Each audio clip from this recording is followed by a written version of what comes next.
Get out the insurance cards, get out the copays. The office is open, my friends. Brought to you by drroto.com. It's time once again for everybody to come aboard that Green Screens Media train. Welcome to your fast break of college basketball information. This is One and Done, brought to you by the greatest website in the world. That is drroto.com. My name is Jay Heinrich, and I happen to be the conductor of the aforementioned Green Screens Media train. Follow me on X at Dr. William Cannon. I will follow you back. Let's get right to one of the absolute best in the business to do it, one of the best minds in college basketball. Find that man on X at MC Holland 34. It's El Capitan himself, the captain of the Green Screens Media ship. I'm the train, he's the ship. That's right. The OG Money Mike. That's Mr. Mike Holland. Mike, what it do, baby? Man, first live before locker, I got a partner here. I'm loving this. I know you jumped in the other day with your pick to click, which actually ended up being on the optimal. I think that was Alan Flanagan. So happy to be doing this with you, man. We are going to try to get you guys out of here in about an hour. I'm running hot on DK right now, so I'm ready, man. I've got had a solid bankroll I need to blow on this slate. Oh, I'm gonna sell it. Oh, bankroll. Listen to this guy. Went on a heater in Vegas. He's on a heater on DK. You need to be tailing this guy for sure. It's what we're all here to do. We're here to talk about this 12-game slate this morning, starting at 11 a.m. Central, where we are 12 p.m. on the East Coast.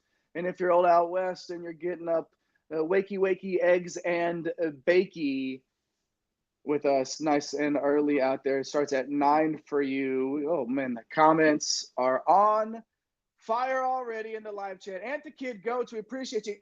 We appreciate you for hopping in here. Ryan is in there. The boys are back. That's right. Who's driving the bread truck today? Well, I think our guy Not Eric me. I think our guy Eric is behind the scenes turning the wheel right now and pushing a few buttons. So maybe that's our answer. Jason, yes, Jason, you did have us starting at 10 a.m. I was talking with Jason on Twitter, and we had some laughs at Mike's expense. Man. We did hit the under, so congrats to all of us involved. And our guy, the man, the myth, the legend himself, Forklift Jeremy out there has his pencil and paper out, ready to take notes, already dropping the fire emojis in the chat. What a guy. Jeremy, you still off? Are you still on your 7 days off right now? Are you about to have to go back out? Let us know. Leon in the chat. Let's go. Yeah, we got you, Leon. We got you. Glad you're here to hang out with us today. And then, our guy. Who's that? At the real Napier. Yeah. Nape C Hustle. A little live before log. Let's get it indeed. Jason, yeah, we get it. Hey, it's all, trust me, dude. We live in the wrong, okay? It's Taylor okay. with the bread. Taylor dropping the bread. Let's go, Taylor. Good to see you. Leon asking how was Vegas. Oh, I mean, I felt like I was still in Vegas. I sent a video to Jay last night. After Jason B's comments, I was at the club. So, yeah, you can tell in my eyes right here. I'm maybe a little delayed. So Jason didn't even know you were out, and I didn't even know you were out, and we were still right. So we were right about that, hilarious. Jason. We are right about that, Jason. Cryer versus Baylor, and yeah, we're going to hit on that. Corey at work told everyone I'm not to be bothered. Good to be in that position, Mr. King of the single entry. Sitting in your throne in there. I'm sure your coworkers love you for that. I'm just kidding. Good to see you in there, Corey. And then Forklift Jeremy, off till next Thursday. Let's go. All right. Good deal. Well, we're glad you're here to hang out with us. We are at 790 subscribers right now. Could we hit 800 today? It's possible. It's within the realm of possibility. So if you haven't hit that subscribe button yet, make sure you do that for your boys here. Let's hop into the overview of this 12-game slate. Mike, this is going to be, if not the toughest slate for value of the year so far, it's definitely up there. It's hard to find anyone under 5K, really. And now we don't have anyone 9K or above, so everything's going to be smashed down. Yeah. In the middle. Mid-tier is going to be super popular. So what's your overview of the slate? Man, looking at the slate, I mean, 12 games, like half of these games are above 150, which is nice, right? You like that. You have the two massive totals, Washington, Arizona, 165, Illinois, Iowa, 172. At least these are on KenPom. But both of these have double-digit spreads, which is kind of annoying. There's a few other games with double-digit spreads here, too, so there could be some blowout action. Of course, Jay, Arkansas is on the slate, so we get the old Eric Musselman roller coaster that we're going to have to deal with. But, hey, at least we do not have to decide on the 50-50 Zach Edey decision. So I'm looking forward to that, my friend. Yeah, he didn't really do what I needed him to do the other day. I was in on him. He didn't really pay that price off. But I'm glad we don't have to make that choice on this fine Saturday morning. Let's get right. We like to give y'all a core four for the cash games and for the tournament play. We're going to go ahead and lead off with that today so you can start working on your lineups and start using them as your pillars. Remember, with your core four, do you have to use all of these guys? No, and it's probably not going to be the case with what the value is and what's going to be left behind. But these are guys to start forming your lineups around. So for cash games, for your core four, I'm going to start with Terrence Shannon, 8,900. He's been so damn good since he's been back, and I just feel like that floor is going to work really well in cash games for us today. Caleb Love, my guy, Caleb Love. Yeah. 8,400, and I just kind of feel like there's a 40 bomb coming here soon. So I'm going to go Caleb Love there with the cash game. Tamin Lipsey, 6,700 for Iowa State. Too cheap for the floor and the ceiling combo there, so we're going to have to smash him into some lineups. I'm even okay with Lipsey in the tournament play if you're in a pinch. And then Khalif Battle, yeah, it's Arkansas, 5,200 for Battle. It's Arkansas, we know, but it's almost like if someone is on the all cardio team for Arkansas, it almost feels like you've got to play him. He's playing big minutes and he's too cheap for that. So left, okay, 5,200. This is why it's going to be tough to get all of these guys into your cash score, into your cash lineups, because there's only 5,200 left. I pulled a mic here today and left you with nothing to work with at the end of this. No, but it's not a lot of value. It's hard to pinpoint guys any lower than we went there, especially, Lipsey being the third highest price, or the third lowest price there, I guess I should say, at 6,700. There's not a lot of value. So those are guys to build your cash lineups around them. Mike, how about the tournament core four? Yeah, so the tournaments, you can get a little more risky with the old tournaments. So that's what I'm going to go ahead and do. And I think the first place you have to go in tournaments is Kella, where once again against Penn State, look, it's just a smash spot. Like, they cannot stop bigs, even though they did with Coleman Hawkins the other day. He's 8,300 for Indiana. So Kella, where a staple for tournaments, has 40 plus fantasy upside. You had Terrence Shannon in the cash lineup. I think it's interesting to save $1,600 and go to Marcus Damask, who has that guard forward eligibility at 7,300. Someone that can go off for 5x for you in a tournament. Someone that could flat out outscore Terrence Shannon as well if everything kind of falls right. So Marcus Damask at 7,300, Tyron Lawrence, Vanderbilt 5,900. Look, it's pretty scary, but this is too cheap of a price for his talent. Florida is projected to beat them by about 20. They are at home, though, so we'll see if they get a little boost there. Layden Blocker, guard from Arkansas, he's 3,700. I mean, look, he's not even guaranteed to even see the floor, but he did see the floor the last game and saw 20-ish minutes. So, and every time he's on the floor, like he produces. We'll talk about him here in just a minute, but that leaves you about 6,200 in tournaments at least to get it going. Wow, how generous of you, sir. 6,200 left. That's good. Yeah, it helps when you can play with the volatility a little bit and get the blocker there. It definitely helps with what you have left behind. Yeah, for sure. All right. We're going to run down all of these games coming up here. So leave us some comments in the live chat. Let us know as we're moving along here. You can see in the rundown there on the side of the screen as we're getting up to these games. So leave us some comments in the live chat. Let us know what you're interested in hearing. Elm Tree dropping in. Keep rocking. We appreciate that. We will. Rocking with the fire emojis. Drop them in there if you want to. But appreciate you hopping on with us today. Let's get to this rundown. Let's start the rundown with Missouri on the road at Arkansas here. Arkansas 5-point favorites at home, a 147-point implied total. These are Ken Palm's numbers again that we use if you are new to the show. We most all of these metrics are Ken Palm stuff. So 147-point implied total. So 76 points implied for Arkansas and 71 for Missouri. Now, the first game might get a little higher total, actually, 91-84, I should say. Arkansas winning on the road there. For Arkansas, Mark had 22, 4, and 1. Mitchell had 19 and 14, so big double-double for Mitchell there. For Mizzou in the first time around, Bates had 29, 3, and 3 with 5 swipes, and then East went for 11, 6, and 7. An 8-man rotation for the Tigers, Mike. Again, all these totals in here, 147 on this one, and it's we're going to have to get to some of these guys because they sort of live in that mid-tier, I guess. Yeah, absolutely, man. For me, Missouri, it comes down to a couple of guys. It's really Sean East and Tamar Bates. Sean East at 7,200. I mean, he's got 5 to 6x type ceiling here. I know you mentioned that first game, 11, 6, and 7, had some turnover issues in that game. But, I mean, Arkansas, not good defensively, 11th in the SEC in defensive efficiency. They're also giving up the 3 ball at 36%, which is 12th in the SEC.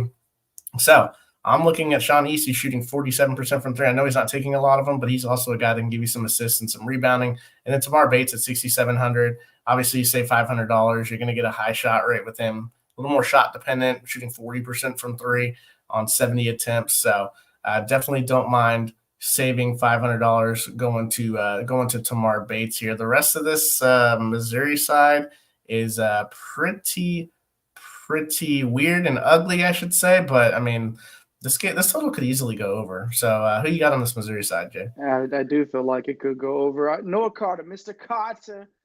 I'll talk about an up and down season. We're looking for volatility here. Obviously, the ceiling that we can find, and at 6.3, especially with the minutes trending back up a little bit, I definitely think you can look at stacking Carter with one of the guards. It's just up and down, right? Might not be a bigger crapshoot on this team than Noah Carter either way. So yeah, we could definitely think about stacking him with one of the guards. Jason B, punt roulette today is right, no doubt about it. We're trying to figure out this like the literal ultimate spin the wheel there in terms of looking for players to punt with. Tommy Kramer in there. You guys are better than cartoons. We appreciate Saturday that. morning cartoons. Yeah, exactly. Mama Rocks, hadn't seen. Oh, what? What's up, Mama Rocks? What it do, fellas? Good to see you in there, Mama Rocks. Yeah, Myron in there too. Good morning, Myron. Appreciate y'all for being in here with us. Always good to see you in the chat, Myron. And yeah, Mama Rocks, we are here to get this bread today. So let's move on to the Arkansas side of this game now. You don't like to see players get hurt, obviously, but the injuries that Arkansas has have sort of forced the rotation down a little bit to more like 8 players. Brazil, Graham, and Menefield are all questionable in this one. This is obviously a game we're going to be paying attention to for injury updates closer to tip here. So, Mike, Razorbacks are interesting. Again, there's a couple of options. We've already hit on the options here for Arkansas or in some core stuff, but who else is here for the Razorbacks? Yeah, I mean, this side, as per usual, is so annoying. I mean, Mekhi Mitchell's now 7,300, back-to-back 40 bombs. He's helped me the last couple of games have big days on DK. So I'm not afraid to go back to the well. You mentioned it earlier. He absolutely slaughtered these guys off the bench at 19 points, 14 rebounds. Missouri, they're terrible defensively, 13th in the SEC. They're last in the SEC in opponent free throw rate. Missouri's 11th in opponent three-point percentage, so getting killed from there. They're also getting beat up on opponent assist rate, 211th in the country. And where Mark Mitchell really makes his bread is Missouri's 353rd in opponent offensive rebounding rate. So Mark Mitchell should be able to double-double again. The problem is that we're going to need both Brazil and Graham out. Also, we're never guaranteed anything with this Arkansas side. So it's a little scary. The price is a little scary, but I feel like I'm going to go back to the well since I hope people are jumping off as the price is ascending, which is typically not what we like to do, but I definitely like Mekhi Mitchell at 7,300, especially when you stack him with Khalif Battle, who's a core cash play, even a tournament play. He's going to be mega chalk today. And I mean, when he's playing 35 minutes, right? Like Khalif Battle, you have to basically play him. I don't see another route that you can go when you're guaranteed. I say guaranteed. I mean, in the last 2 games, he got 34 and 35 minutes. So you're going to give him – he's going to score 20. He takes so many shots. Like, I mean, you give him another 35 minutes at this price, he's going to be 6,300 next time out. So Khalif Battle, obviously a core play. I'd say cash and tournaments. Leighton Blocker, only tournaments, 3,700 will be coming off the bench. Devo Davis is kind of a weird spot. I mean, he didn't play very many minutes. Blocker came out and obviously played some minutes last game, but he had nearly 18 fantasy points. Before that, he had 0, 3, 3, and 21. So, I mean, it's just all over the place. If you need salary relief in a tournament, this is going to be an up and down type game. So, yeah, it's terrifying. And like we've been saying, man, like it's just tough to find value. So you got to take some shots somewhere unless you're just building to the mid tier. So Blocker for sure. What do you think about Tremont Markup at the top, man? That's scary season thinking about putting Blocker in there. I mean, volatility wise, he can go 6x here, for your 3,700. But and Myron talking about Mitchell cooking off the bench for the Hogs, absolutely. But yeah, Mark for me, we look at we don't necessarily like to game log watch, right? And we don't like to pay for the games in the past, but Mark exploded last game, and he is the only guy whose minutes you can trust. You love the solid race that he has, 24% usage, 26% shot rate, 14% rebound, 11% assists, 3 block, 2 at steal. And he shoots above the Heinrich line at three-pointer, so he's at 38% on 71 attempts this year. So because of the price, it's probably going to keep people off. So if you want to get a little different, Mark might be a low-owned guy that can give you a big number and that can help you be different from the crowd. So he's an interesting tournament play for sure. I'd say for Mark, but it's just, again, you see the volatility there in the game log too. And if we're going to talk about the last game out, you got to look at the 15 and the 23 that he had the prior to, and that doesn't get it done. Welcome to Arkansas. 7K. So yeah, no kidding. No kidding. Hey, Warren Tyler, thanks for jumping in. Warren Tyler the third hopping in there. Yo, what it do? Thanks for hopping in the live chat. Let's keep the live chat flowing like it is, and make sure you hit those like and subscribe buttons as well. Show your broskies in basketball some love. Follow us on X. Follow at The Real Napier. Follow our guy at Fantasy Nav. Eric, the Blue, was never too far away, driving the bus. Who knows? Driving the bread truck. If you hear the horn, passing by your window, it might be him. Who knows? Indiana on the road at Penn State. I was saying in the pre-show to Mike, imagine being 5-point underdogs to Penn State in any scenario. 153-point implied total here for this one. So 78 implied points for Penn State and 73 for Indy. And Penn State won the first matchup on the road by 14 points, 85-71. For the Hoosiers, Ware had 25 and 11, so you could dig that. Renew had 16, 5, and 3, and also used all 5 of his fouls in that every game. Yeah, just you feel like if you didn't do that, maybe we could squeeze 4 or 5 more minutes out of you. And really, anyways, that's okay. Still a solid line there. Baldwin for Penn State was 22, 2, and 8, and played every single minute of that matchup. Hicks had 19 and 5. But let's start with the Hoosiers, Mike. 7-man rotation last game out. That's something that we like to see, right?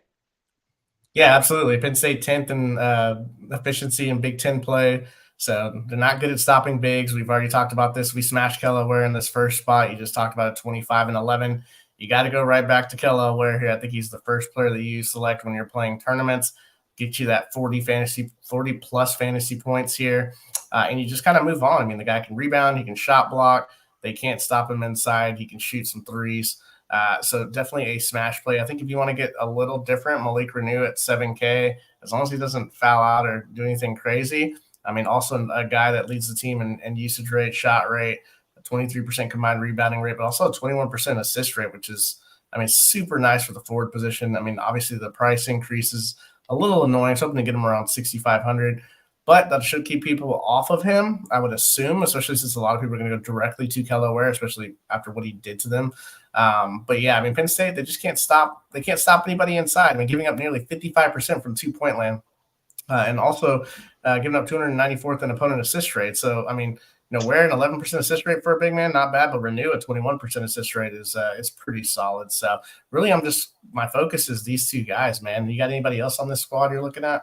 Yeah, a guy with the higher assist rate, Trey Galloway, 23% assist rate. The shot and usage rates, though, below 20, and he doesn't shoot the ball well from 3. But without Xavier Johnson, he's going to play the whole game. Price feels right the price feels right at this one. We've seen a 40 burger in the last 5 for him. And this just feels about right to get him in. We're going to have to live in the mid-tier. We've talked about this already a lot on this show, and Galloway's on the higher end of that. But if we're getting a little bit different, you're playing multi-entry stuff, Galloway's a good way to be contrarian, or even if you wanted to use as a stacking partner, Mike. Like, I get it if you're really into these forwards and you want to get into this game a couple of ways. Again, it's going to be harder with the value later on, but it's something worth thinking about there if you're stacking somebody. But not much else there. Let's move to the Nittany Lions side of the court here. So 10-man rotation, 10 guys checking in, Mike. But we know the 3 guys playing big minutes. Yeah, and one of the guys you mentioned already, Ace Baldwin, 8,300. I mean, a run back option, absolutely here, man. I mean, he's going to play 38 to 40 minutes again. Not the best shooter in the world, but, it was about 34% from 3 on 121 attempts. And Indiana's 9th in the Big Ten in defensive efficiency. They foul a ton. The thing that really perks up too about Ace Baldwin, not only the minutes, but Indiana's 13th in the Big Ten in opponent steal rate. Penn State's first, and that's a lot because it has to do with Ace Baldwin. Also, Indiana's 246 in the country in opponent assist rate. So a lot of things line up for Ace Baldwin to have a big game here. Problem is the price is 8,300, and if you're going to play Kello Ware on the other side, now you're spending nearly $17,000. So it's pretty tough here. Zach Hicks at 6,400. A little interesting. I mean, he's playing a pile of minutes. His rates are starting to go up, shoots a ton of threes. I don't mind it here. I don't know that price seems pretty fair. So I don't for tourneys. I just worry a little bit about, some of the upside, even though he's flashed 30s here, but now he's starting to get a 6,400. I don't know. He's shot dependent, which is one thing that I don't like as we start to reach these type of pricing. Nick Kern, kind of been going off since Clary went off last game since Clary's out. Had a couple of big games in the last few weeks. I don't know, man. He's just okay. If you're building to the mid-tier and you want to play Kern and Hicks, I guess. I mean, I don't know. I just feel like I'm really using Ace Baldwin here. The rest of these guys, now that the pricing is up, I was playing Hicks in the 5K range, playing Kern, when he was in the mid-5s. I just don't think that I really want to go anywhere else here, man. Let's say he looks like Jason B's asking about Jamil Brown.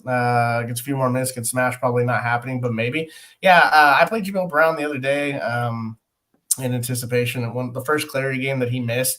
A guy that can really shoot the ball. But, yeah, if you want to take a shot on him, he is a secondary value option that you can use. So – Jamil Brown, he's okay. I mean, like I said, we're going to be spinning the wheel on this value for sure. And then if Jamil Brown, $500 more, you get DeMarco Dunn, who's starting, and he's flashed the upside too. I don't know.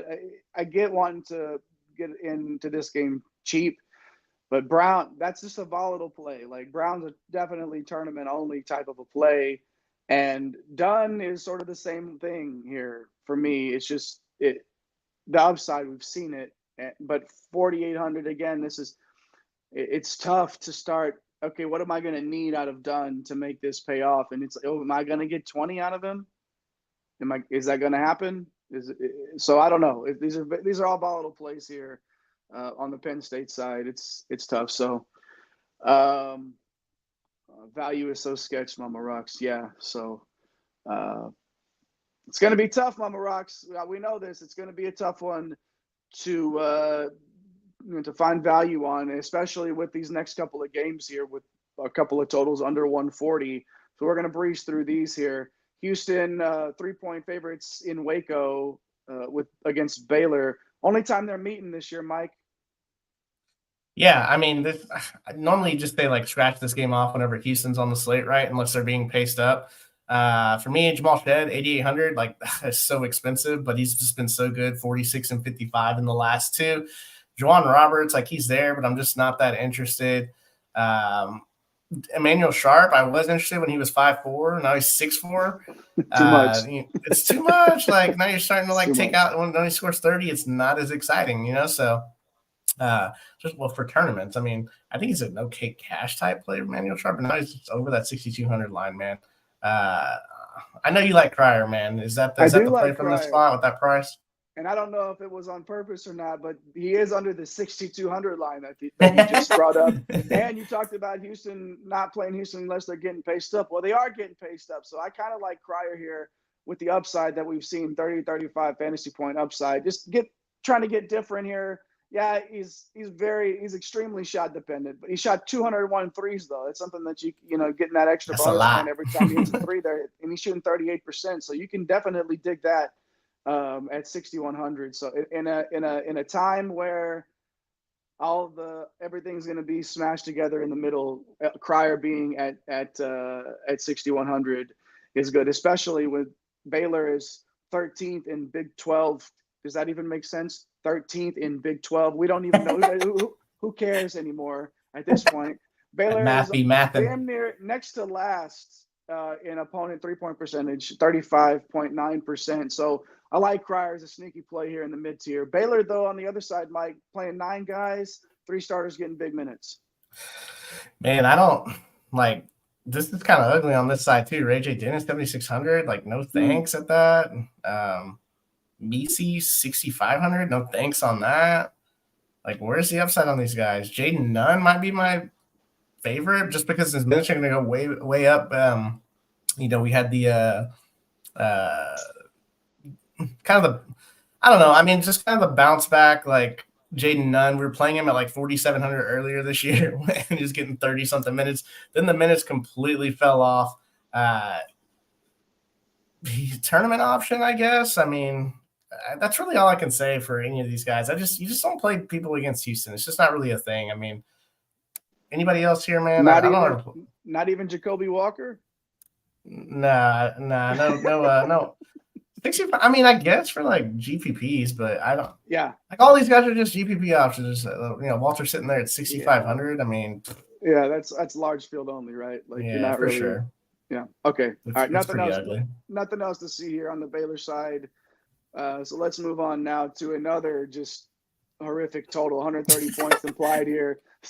Syracuse hosting Notre Dame. Nobody projected to score above 70 here on these metrics. Only time these two are playing this year, Mike. 9 guys playing for the Fighting Irish, but we do know a couple of them are playing 30+ on a nightly basis. Yeah, and it sucks because like Syracuse is so poor defensively. How many times we get on here and talk about like how poor Syracuse is defensively? Yeah. From inside and out, they're second to last in opponent 3-point percentage, and they're dead last in ACC play and opponent 2-point percentage. Marcus Burton, 8K, priced about right. Like, man, that's super annoying. Cash games, if you can get to them. I don't know where you find I don't know where we're finding all. This is the slate where we need like an extra $5,000 to play what we really want to play. But Burton's sitting there at 8K. I don't know. Braden Shrewsbury, he's taking a ton of shots. Maybe people will go to him because he put up that 35 last game. Super shot dependent though, man. Like he doesn't do anything else. So I'm not trying to talk bad about Shrewsbury's son there, but I mean, you kind of did. So. I guess for me, I'm interested in the forwards. I think you are too, but Kevin Najee at 4,900. It's kind of interesting just because of where the minutes are at with him.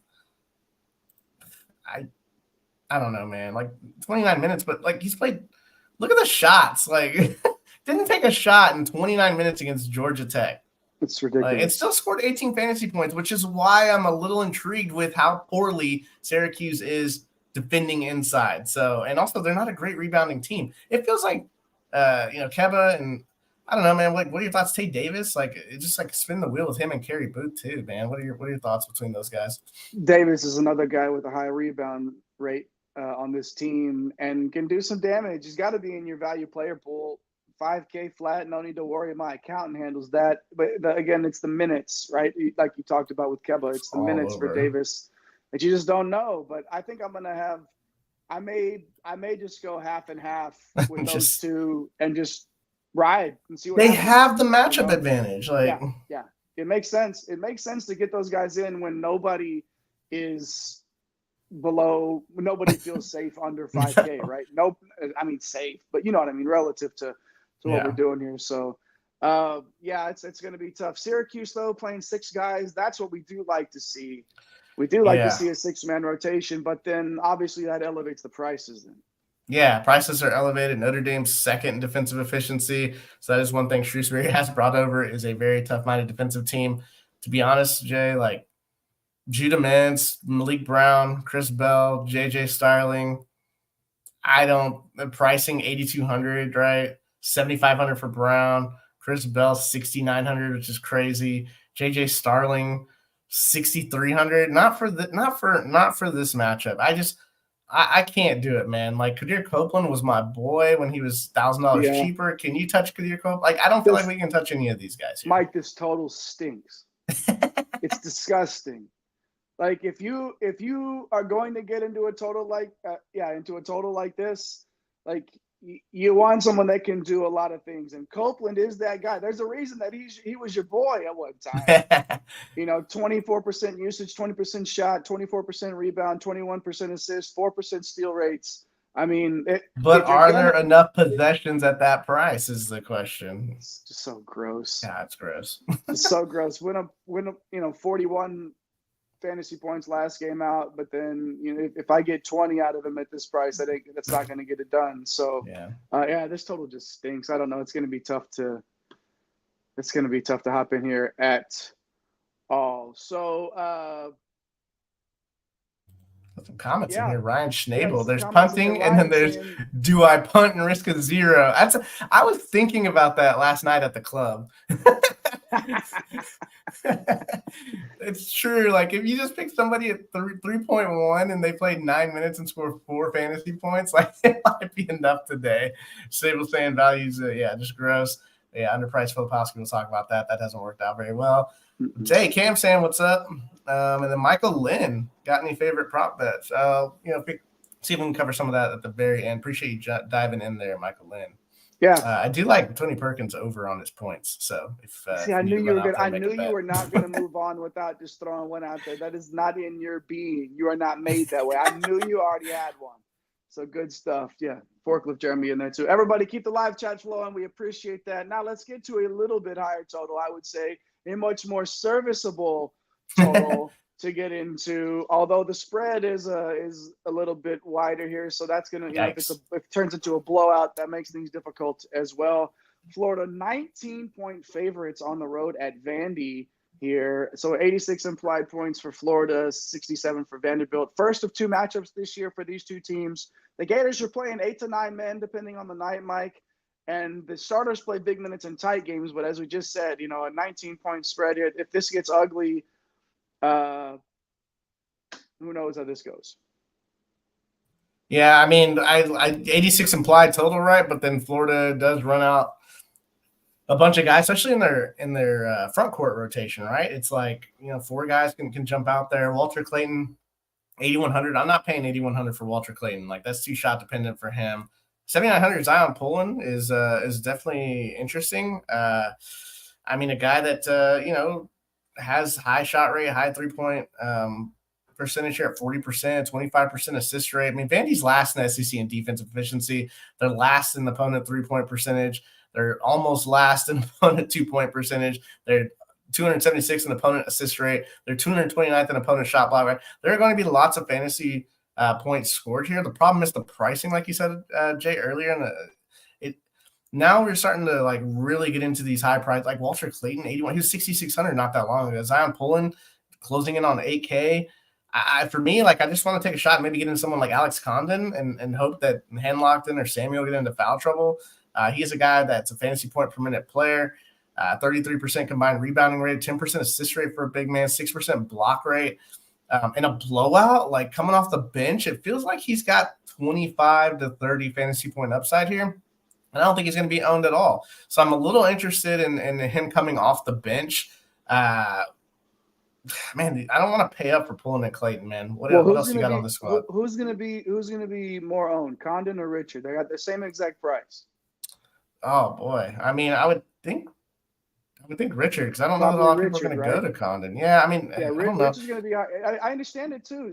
5,700 feels sneaky at this price. Like, there's going to be tons of fantasy points to go around. Obviously, with his total, a shot dependent guy, but he shot 148 threes and shoots 33%. Okay, it's At this total, though, you just hope he gets hot, right? And you plug him in the tournament, and he goes off, and you win money. This is how this works.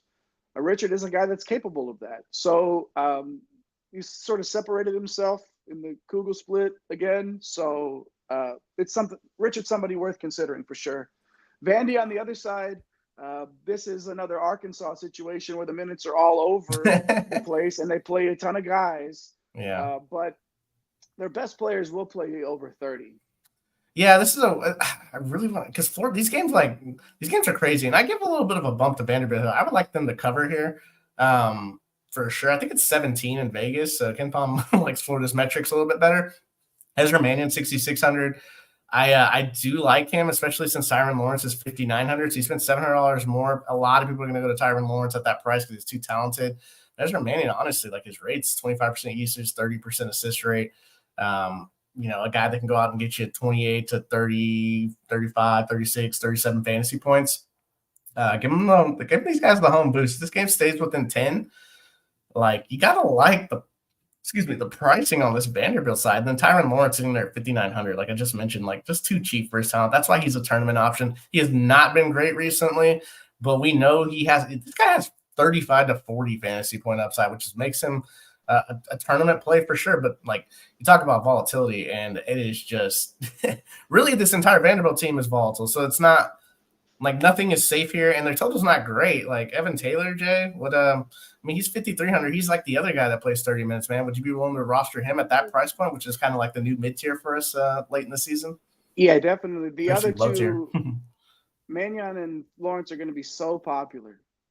Like I think so many people are going to go to those two at that price. Taylor, a little bit more of a haircut at 5,300.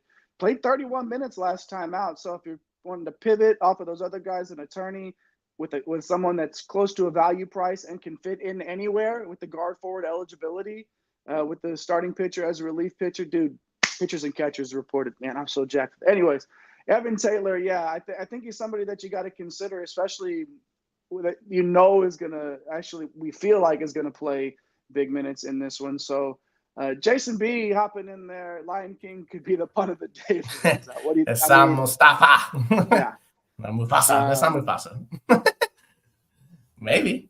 It's interesting. Uday's out. Yeah, so we'll see. But Court could play plenty of minutes. So it's worth a look. The look there for sure. So spin the wheel. Yeah, rolling through. Mills pays bills. Lipsy or Gilbert or both, Mike. Oh, well, here we go, man. We're about to jump into this West Virginia Iowa State game. So we sure are. What? Who's playing in this one? Country Road. Oh, you got me. To the place. I thought my audio went out. West Virginia playing 9 guys here. Starters playing big minutes. Another big spread on this one. Iowa State 19-point favorites at home. A 141 implied total here. A little bit lower there than we got back into the 150s, and now they're just dropping us back into the 140s here, the low 140s. But yeah, 9 guys playing for the old Mountaineers, Mike. Yeah, and you got me, man. Now I'm taking back. I'm trying to reel it back in for this West Virginia side.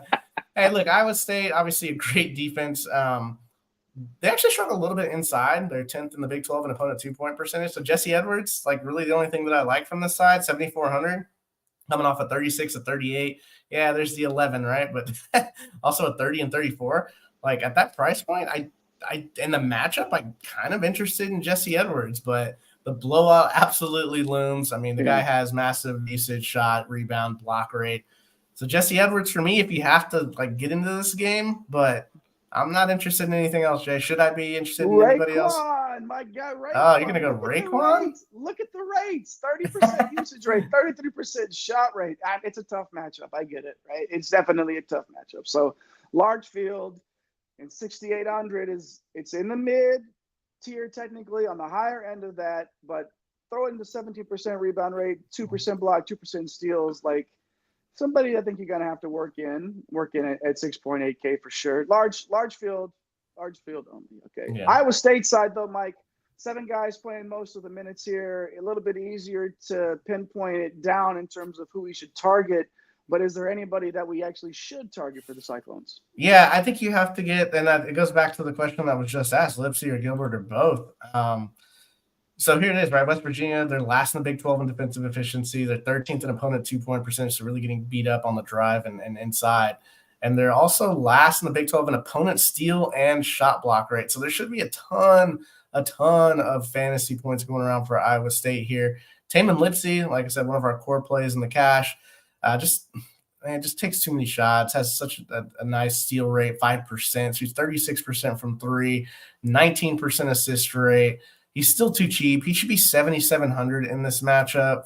So Taman Lipsey didn't play well against Houston, but who plays well at Houston? Nobody. Before that Texas Tech game, didn't take as many shots as he normally does. Still scored 24 fantasy points, and then obviously his flash 29, 35. In the non-con was dropping 40 bombs. So Taman Lipsey at this price point, yeah, I really think you got to play him.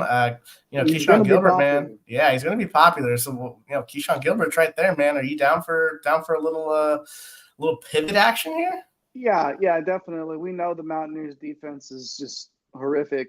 So when you look at a guy that's peaked and had some monster games, Gilbert is a guy that can go off and get you about 40 fantasy points. So you like the rates too, 26% usage, 22% shot, 25% assist rate, 3% steal. And he is at the Heinrich line for 3-point percentage, 35% right there on 81 attempts. So rest of the team,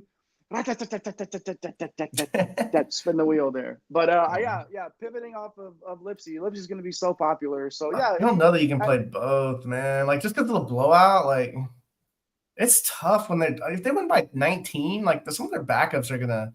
And sometimes in these blowouts, Jay, you've seen it. The production goes around. So that's why I'm just not as interested in putting both together. I would say so. I don't know, just a little 2 cents right there. All right, moving on now to BYU at Kansas State. Hit those like and subscribe buttons for us if you haven't already. BYU 3-point favorites on the road in the Little Apple. I don't really feel like there's a lot going on here, Mike. BYU won the first time at home, 72-66. That total does not thrill me at all. Johnson, 12-7-3 last time out, pretty balanced attack. Kaluma, 18-8. Carter, 14-6-2. So start with BYU, Mike. 8 to 9 man rotation. Johnson's questionable though. Yeah, I don't know if we've got this information yet, but apparently he's about to have a child. So this girl's about to have a child, so could miss the game, which would actually open up BYU a little bit more. Obviously, he's the one that had the nice game against them the first time around. So we'll have to pay attention to see if Spencer Johnson's out. I think I'm just going direct line, say $500. I think I'm going to Trevin Knell at 5,600. Now, a guy that's shot dependent, but man, shooting 41% from three on 142 attempts. So Trevin Knell, even though the usage rate's only 18% on the year, feels like he get a little bit of bump in minutes here with Spencer Johnson potentially missing this game. If Spencer Johnson's in though, I feel like he's a little intriguing. All these BYU guys are just priced in this weird, they all spread out production.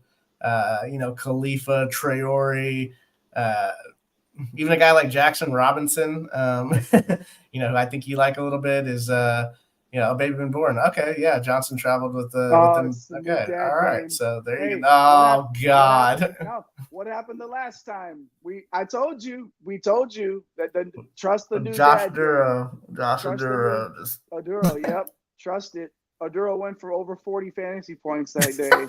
He did. That's no lie. New dad game. I'm gonna be all over Spencer Johnson. Now, Jackson Robinson, though, again, I would have liked him more if Johnson was out. With the extra minutes, there's the 30 fantasy point upside there. He's another guy that's shot dependent, 27% shot rate, so you can dig that. But either way, Robinson kind of feels like more of a secondary play. So, yeah, good stuff. Congratulations, Spencer. Yeah. Spencer he's going for 30 fantasy points at 6K. Yeah. It's the new dad. Lock him in. I'm not playing. Lock him in. Kansas State on the other side, Mike, 7-man rotation, and the big three are playing maximum minutes. Yeah, who's going to be on the floor, man? Perry, Kaluma, and Carter. Perry now at 7,400. It seems like they're doing this they're just going back and forth on their pricing. So Perry, I don't think he's going to be owned at all. This is technically a pace-up spot for Kansas State. They're at home. This is a desperation game for them, so I don't mind going to one of these three in probably 75% of my lineups. So Tyler Perry at 7,400, very interesting because of the usage rate, because of the shot rate. So just one of those deals where I want to have a piece of the desperate teams, Jay. We talk about it all the time. Desperate teams at home, man. They just make for good fantasy output. So Tyler Perry, definitely interesting. Arthur Kaluma at 7,100. And he's the one that had almost a double-double against these guys last time. So, Kaluma, 32-23, 33-27, 25. Like, he's been pretty solid. Can we get this little boost with BYU's pace? Can we get him to double-double? That would really get him into that 5X range. Kaluma, very interesting at that 7,100 price tag. But then there's Cam Carter at 6,900, Jay. What are your thoughts on him? Mr. Carter, loving the price going the direction that it is, at least for our purposes on this. Is this a sneaky play now that he's below 7K? Hadn't been great in the last three, but we saw what Mr. Carter's capable of here. We've seen the 40s and the 35s, and so that is Carter's got to be in consideration, I think, because he's going to be on the floor. Especially for tournaments, right? Like one of these guys that feels like in the spot at home, desperate. I know the total's not great, but the pricing's somebody's okay. going So for 5X, right? Somebody's going for 40, I feel like, out of those three. So, pick one and go with it. Pick one and ride. We are absolutely loving the interactions today. We are loving how many of y'all are hanging out with us live. I think I had the production team in my ear right now telling me we just set a new record for live views on YouTube. Oh, nice. For a show. Yeah, so we appreciate that. Make sure if you like what you see and hit that like and subscribe button for us, and tell the hoop heads in your life about One and Done and Green Screens Media. Hit us up in the comments too. Let us know, first time, long time, all that stuff. Let us know if you're hanging out with us. Thanks for the Vine. Ryan in the comments with the SpongeBob gift. How many times do we have to teach you this lesson? Oh man, I insert Lipsy into my line. I get it. Yeah, but that's I'm hilarious. So why not? And then Cam saying if Iowa State struggles at anything on defense, it's giving up the three. There you go. I mean, got to keep all these stats in mind for sure. Thanks for dropping that old kernel in the chat there, Cam. As we hit Boston College on the road at North Carolina State, back in the 150s for totals here, 150 points.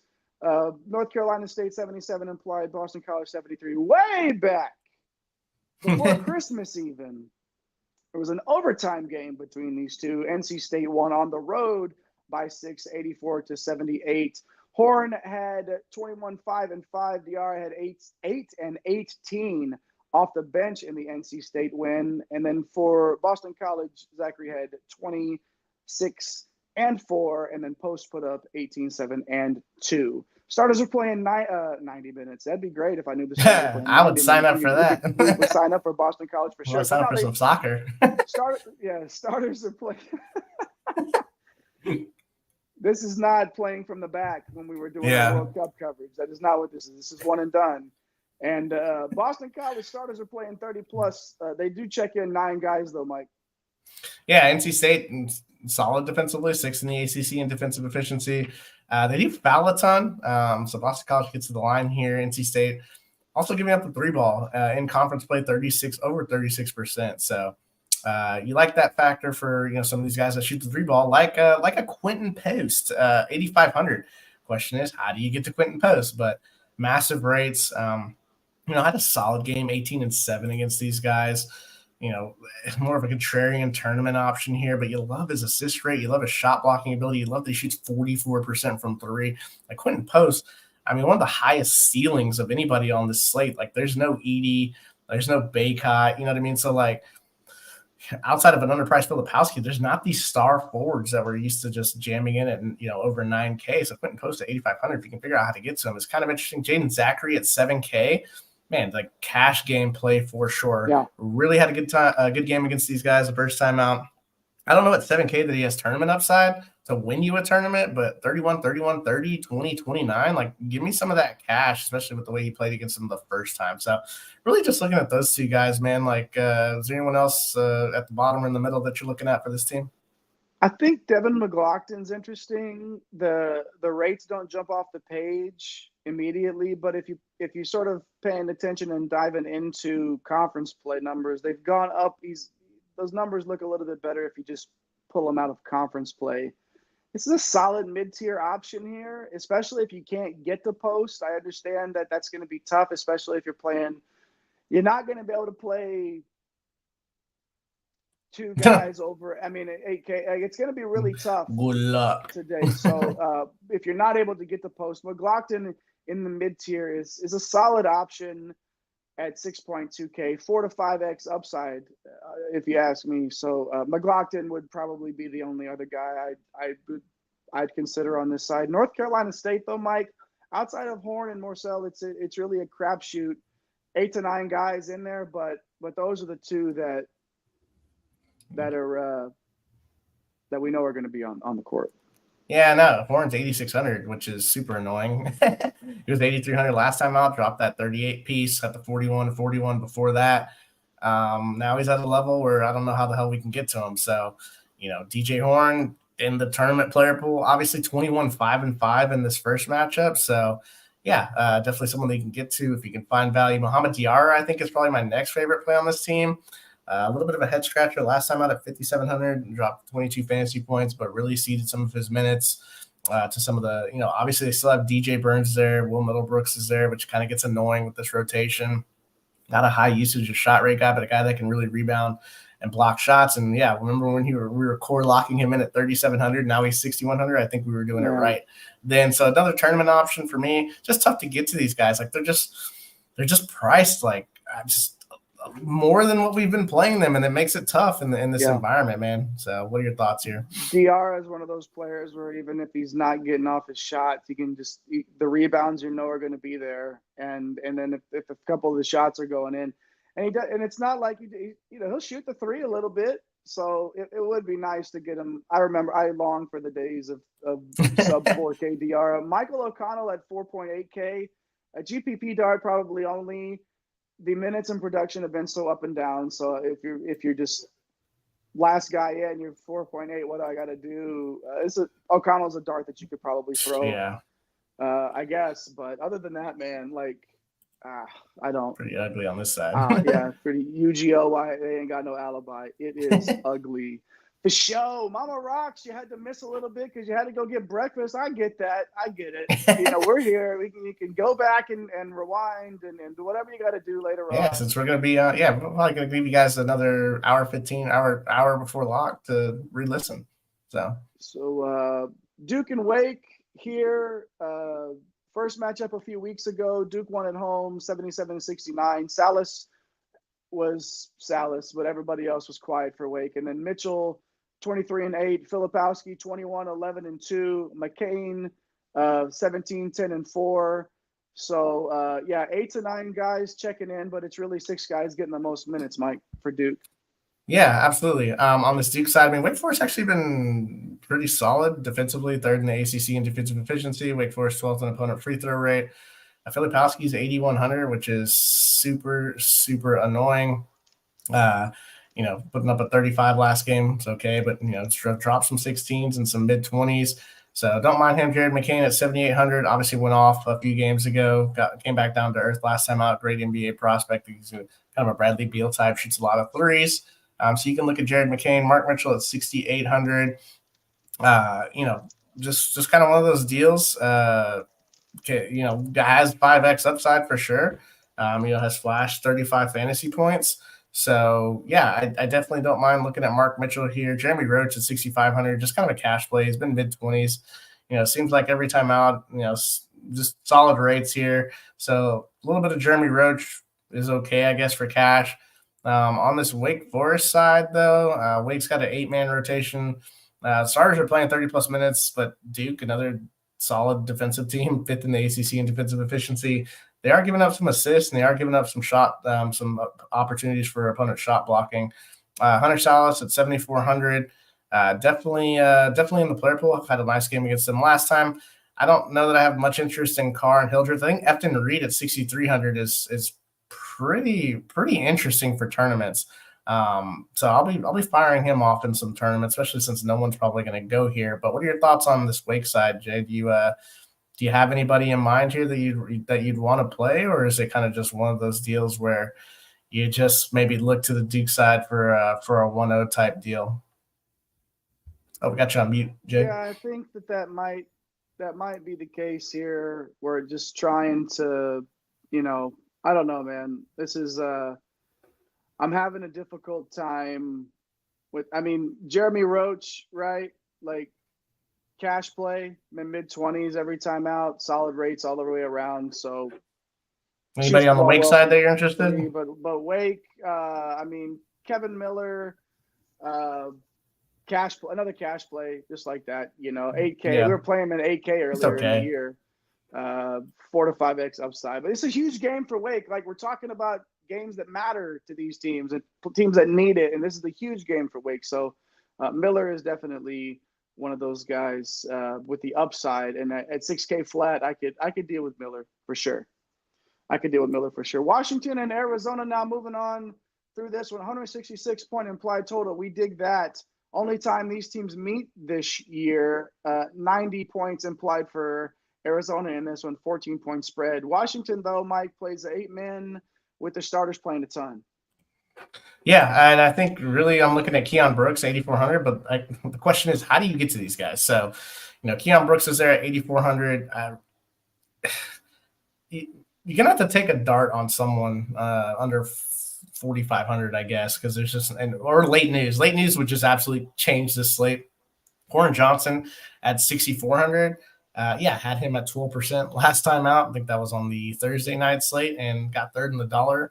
So I'll be going back to him, even though the price increase here. I mean, he's just a guy that's kind of usurping some of Moses Wood, some minutes here. So Corin Johnson at 6,400. I definitely have some interest in as someone that can go 6 to 7x here. Jay, what are you doing with Severe Wheeler, man? Like, that price is decent.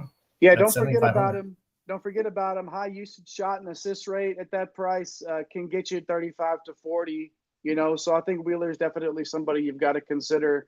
Do not forget about him. Arizona, though, Mike, 4 starters playing 32 minutes, including, my favorite player. No, Caleb Love. But no, really. Your son's favorite. My son's favorite player. It is, actually. You know how I feel about Arizona, but how do you feel about them for the slate? Yeah, I mean, I think this is a bounce back, right? They lost to Washington State again. So, it feels like they're really going to hammer Washington here, who is not a world beater defensively. They're actually giving up a lot of threes, which is one of Arizona's strengths. They're also giving up a ton of assists. So you have to like Caleb Love and Kylan Boswell. Love at 8,400 is one of our core cash plays. Just a guy that's going to put up 40 again in this spot. Omar Ballo at 8,200. Just feel like he's okay. Like, the price is just ticking up $100 like each step. So, Omar Ballo probably not going there on the slate. Really just has more to do with the price tag on him and kind of, where he's been living. Kind of this mid-30s right there. So, I kind of want that 5X ceiling. Kylan Boswell, 6,200, and Keyshawn Johnson, like, they're okay. Now you're starting to they were 5,900, 5,600. Now these guys are taking up $100, $200 each. So it's just really tough to play these guys. There is one guy kind of going the opposite way, Jay, for Arizona. What do you think about Pele Larson? Yeah, I do like the price coming back down for Larson here. A good contrarian tournament option. Another guy that just does all the little things for this team. And when he gets the threes up, he shoots them at a 41% clip. So Larson is definitely somebody at 7K flat to consider here.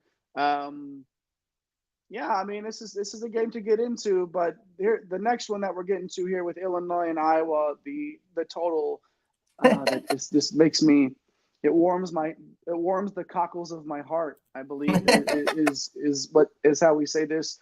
First of 2 times these teams are going to play. Both teams projected to score over 80 in this one. Let's start with Illinois, Mike. Big 3 playing 30-plus minutes, even though like 9, maybe 10 guys are chicken. Yeah, Terrence Shannon, 8,900. I mean, core cash play for us coming off the 53 spot against Penn State. I mean, he hasn't been under 39 in the last 4 games. So for 9K, you're going to have to figure it out as far as what you put around him. But you can basically lock in 40 fantasy points, especially in this spot against an Iowa defense that is just so terrible. 12th in the Big Ten in defensive efficiency. He's a guy that drives a lot, so they're giving up 54% from 2. We know to play bigs against Iowa and Penn State. Also giving up a ton of assists, and they can't rebound the ball. So Illinois, that's why they're projected to score 91 points on Ken Palm here. Marcus Damasto, the guard forward, 7,300. We love him for tournaments, a core tournament type play. Someone that can reach back and go into the the mid 30s to 40. So you like that at 7,300, especially with the position flexibility. If you're not playing Shannon, I think you have to play one of these big three. Marcus Damas, $1,600 cheaper. What are your thoughts on the big man, though? Yeah, I didn't like him last time out. I'll tell you that much. I didn't like the total he gave me, I should say. And nobody did. Burned everybody against Penn State. So they'll probably drive down the ownership here. But we know that the 35, 40, I'm going to even say, the 45% or 45 fantasy point upside here for Hawkins at 7.6. That's obviously if you're going to try to fit in a couple of those guys with that upside 40, 45, and you can get them at 7.6K, I think that's somebody you got to consider. So if you can get to 2 of these guys with the 91 points here, obviously it would be Domask and one of the other 2. But if you can get to 2 of them here with this total, it's cooking. And Ryan telling me he played Hawkins, so it was his fault. Well, thanks a lot for that. Yeah, me too, dude.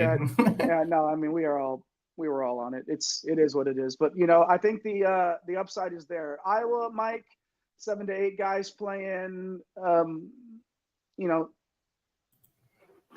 It's just the pricing again. It's the pricing for this Iowa team. Yeah, Owen Freeman got his minutes sapped away at 8K. Look at it. This guy can put up 50 fantasy points, and I don't know. This is a game that can just get up and down. Coleman Hawkins plays the 5, Ben Krikke plays the 5, and then it's just mayhem with all the guards and the wings. So he might get run off the floor again here, which is why I would rather go to Sanford and Perkins. Sanford 7,700. The rates, man. Just a good shot rate, good combined rebounding rate, solid assist rate, 37% from 3, taking nearly 200 threes. So this is the Iowa team that, they're on the next 4 out from Lenardi's projections. They need that. This would be a huge win to get seven teams into the tournament from the Big Ten, which I know you love, Jay. Right. Tony Perkins at 7,300 hasn't been doing much lately, which means he's probably not going to be owned at all, but he has 40 fantasy point upside in this particular setting. Definitely don't mind it when he has a 25% usage rate, 24% shot rate, and 23% assist rate. And Ben Krikke doesn't do anything but shoot and rebound. And coming off the 42 bomb, he slid into that 5 spot last game when he got up and down. That might happen again. I don't know that 40 is in the wrong possibility, but I think 30 to 35 is. So anybody else you're rocking with on this side? Maybe McCaffrey, just sort of a secondary value type of play. Did play a lot of minutes the last time out, and in a high total, it's something it's worth considering here. But you see the 5 a couple of games ago, and then the 10 before that, so that gives you the shakes for sure. But it's an interesting play in a high total. Last game here on the rundown: Cincinnati on the road at TCU, going up to Fort Worth. A 148-point implied total here. The Bearcats played 9 to 10 guys, Mike, and the guards are going to get into the 30s. Yeah, absolutely. And this is kind of a weird hammer because I don't have too much interest in it. Seamus Lukosius, I guess, would be the guy for Cincinnati that I would go to. He's 6,300, has guard forward eligibility, has an opportunity to get to 25 to 30 fantasy points, which I don't know that that's going to be enough, especially for somebody that's, a little more shot dependent that you would probably like. Maybe I'm doing it wrong, man. Probably Skillings has more upside. What are your thoughts on Dan Skillings on this side? It's just because there's going to be so many possessions in this game. I feel like Skillings is a large turning option here. 4 to 5x upside at 7.2K. You love the rates across the board, and he does shoot. He does shoot the 3-pointer. Not at the percentage I'd like him to, but he gets them up. So if he hits a few of them there, that can get him up into the 40s there, which would be fantastic. Even the mid 30s, fantasy point wise, would be great for Skillings. But I don't know. It's just the upside is there, just a tournament option there. TCU though, playing 10 guys, big man's questionable. Mike, are there a ton of options here for the Horned Frogs? Yeah, it's just Emmanuel Miller for me, man. 7,200. Was great last time out, 34 fantasy points, a really good cash play. guy that lives into the high 20s really and can get you 35, 40 in the right tournament setting. I don't know that I'm going to play him in tournaments. I will play him in some double ups though. Like Mustafa's kind of interesting, but the 5-man spot with D-Day out, it's a little bit clearer, but it's really going to split between Cork and Mustafa. So it's still just not enough minutes. But if you want to, you got to spin the wheel on these punts. So Mustafa is someone that you could definitely look at. What are your thoughts on this TCU side? Yeah, I mean, if you just wanted to get different, just use a bunch of guys for TCU. Like, just figure, spin the wheel, figure it out. Just double down on the Horned Frogs. But again, it's spinning the wheel. We don't know. It's tough to figure out who's going to be the guy on any given night for this one. But with Miller, especially if Uday's out, I think Miller is somebody that you definitely have to consider. So, oh man, we made it through the rundown. We have made it through all the games here, all the way to the core four. Mike, let's get them out of here with the core four and more. You guys know we like to give you 2 core fours. The cash game core four, Terrence Shannon at 8.9, Caleb Love at 8.4, Taman Lipsy at 6.7, and Khalif Battle at 5.2. Yeah, we know it only gives you 5.2 per player, but work some. Thanks, Jay. Maybe you're welcome. Maybe you can't get to Shannon and Love at the same time in your cash lineups, but play one of those guys, mix them in for sure. Shannon, Love, Lipsy, and Khalif Battle for the cash core. Mike, the tournament core 4 as we close it out. Yeah, Kello Ware from Indiana. He's 8,300. The smash spot against Penn State. Marcus Damask. I feel like, 2 of those 3 are going to go off for Illinois. So at 7,300, Marcus Damask, guard for eligibility. You like that. Tyron Lawrence in like this weird Florida Vanderbilt game with a huge spread. But we know Lawrence's ceiling, his talent, 5,900. Tournament option play only. And then, we're going to give you another tourney guy that is very volatile. That's going to be Layden Blocker. Not guaranteed to even see 20 to 25 minutes, but did do that last time out. Let's see if it continues. And you got to spin the wheel on these punts, or we got to have someone ruled out. And then that guy, whoever the backup is, the guy that gets ruled out is going to be 90% owned if he's under 4.5K. So yeah, but you might as well be on him because everybody else will be. Everyone else is going to be. And move on. So excellent stuff today, Mike. Appreciate you. Appreciate all of y'all for hanging out with us. Make sure you show us some love and hit those like and subscribe buttons. Turn on that notification bell so you don't miss anything that we are doing. Thanks for everybody keeping the live chat on fire all morning long. Get out there, fill out those lineups, and make sure you're back with us the next time we are here so you can get this bread. Thanks for stopping by the office. Get your fantasy prescription by subscribing to the channel and checking out drrodo.com. And until the next visit, be well and take care.